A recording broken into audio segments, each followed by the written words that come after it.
गुजरात के दाहोद में प्रधानमंत्री के dream project 70 megawatt NTPC solar plant में लगी भीषण आग, करीब 400 करोड़ रुपए का सामान जलकर खाक। स्थानीय लोगों ने जताई आशंका, आग गांव के ही असामाजिक तत्वों द्वारा लगाई गई है। सौर प्लांट के निर्माण पर आपत्ति जताते हुए बाधा डाली गई थी। गांव के कुछ लोगों पर प्लांट पर पथराव कर गाड़ी के शीशे तोड़ने का भी आरोप है। एक मजदूर के सिर में लगी थी चोट। पुलिस मामले की जांच में जुटी।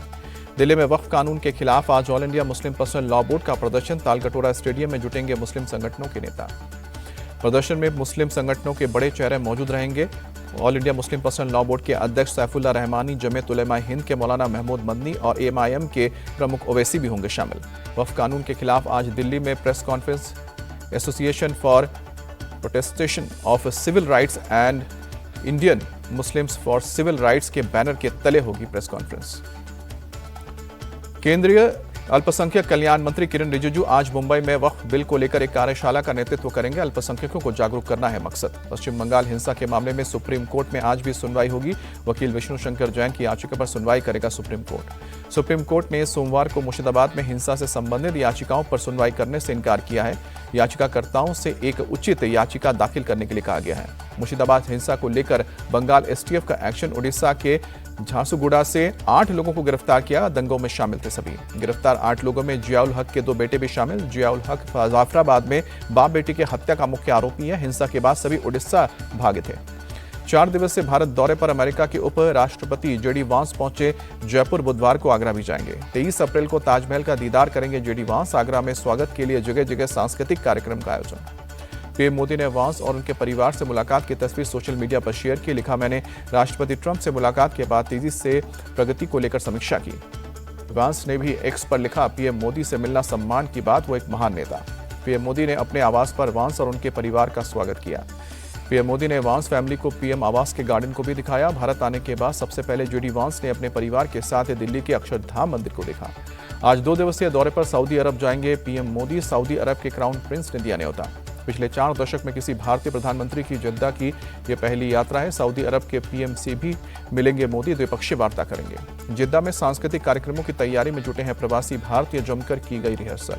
पोप फ्रांसिस के निधन के बाद उनकी याद में वेटिकन ने सेंट पीटर्स स्क्वायर में रोजरी प्रार्थना शुरू की। वेटिकन ने पोप फ्रांसिस की मौत का कारण मस्तिष्क आघात बताया, जिसकी वजह से पोप कोमा में चले गए थे और उनकी हृदय गति रुक गई थी। पोप के निधन पर भारत में 3 दिन के राष्ट्रीय शोक की घोषणा की गई। पहले 2 दिन का राष्ट्रीय शोक आज और कल रहेगा। बीजेपी सांसद निशिकांत दुबे ने फिर ट्वीट किया। लिखा, 1967 से 68 में भारत के मुख्य न्यायाधीश कैलाशनाथ वांचू जी ने कानून की कोई पढ़ाई नहीं की थी। बिहार के पूर्व शिक्षा मंत्री चंद्रशेखर ने जीतनराम मांझी को लेकर विवादित बयान दिया। उन्हें पाखंडियों का बाप कहा। वन नेशन वन इलेक्शन पर बनी जेपीसी की आज होगी बैठक। पूर्व जजेस समेत कई वकीलों में सुझाव सुनेगी। छत्तीसगढ़ के सीएम और डिप्टी सीएम से मिले गृह मंत्री अमित शाह। राज्य में नए आपराधिक कानून लागू करने को लेकर बातचीत हुई। मुंबई में आज फडणवीस मंत्रिमंडल की बैठक। टैंकर की ग्रामीण इलाकों में जरूरत को लेकर चर्चा होगी। यूपी में 33 आईएएस ऑफिसर्स के तबादले ट्रांसफर किए गए। यूट्यूबर रणवीर इलाहाबादिया को सुप्रीम कोर्ट से मिली बड़ी राहत। लेटेंट मामले में गिरफ्तारी पर अगली सुनवाई तक स्टे लगाई गई। चाइल्ड ट्रैफिकिंग के बढ़ते मामलों पर सुप्रीम कोर्ट ने चिंता व्यक्त की। मुंबई हमले का मास्टरमाइंड तबू राणा ने फैमिली से बात करने की परमिशन मांगी है। पटियाला हाउस कोर्ट ने एनआईए से जवाब मांगा है। दिल्ली सरकार ने लॉन्च किया हीट एक्शन प्लान। झारखंड में 8 नक्सलियों का एनकाउंटर। 1 करोड़ का इनामी नक्सली ढेर। दिल्ली के सेलमपुर हत्याकांड में पुलिस का खुलासा। मुख्य आरोपी साहिल के अलावा 2 नाबालिग भी घटना में शामिल थे। दिल्ली के मालवीय नगर इलाके में 2 से 3 बोरे संदिग्ध हालत में मिले। खून बहता देख पुलिस को जानकारी दी गई। पुलिस सूत्रों के मुताबिक शुरुआती जांच में बोरे में किसी जानवर के अवशेष जांच की जा रही है।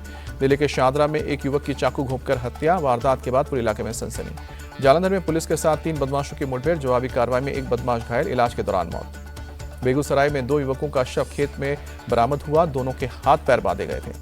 गुरुग्राम में कार सवारों की गुंडागर्दी। बाइक राइडिंग ग्रुप पर बैट से किया हमला। एक शख्स घायल। बाइक को भी नुकसान पहुंचाया। बंगाल के हावड़ा में केमिकल फैक्ट्री में भीषण आग। दूर तक सुनाई दी धमाके की आवाज। सभी वर्कर्स को सुरक्षित बाहर निकाला गया। जम्मू कश्मीर के सीएम उमर अब्दुल्ला ने रामबन में लैंडस्लाइड के इलाके का दौरा किया। राहत बचाव काम का जायजा लिया। जम्मू कश्मीर बीजेपी की टीम ने रामबन का दौरा किया। लैंडस्लाइड से नुकसान का आंकड़ा जाएगा।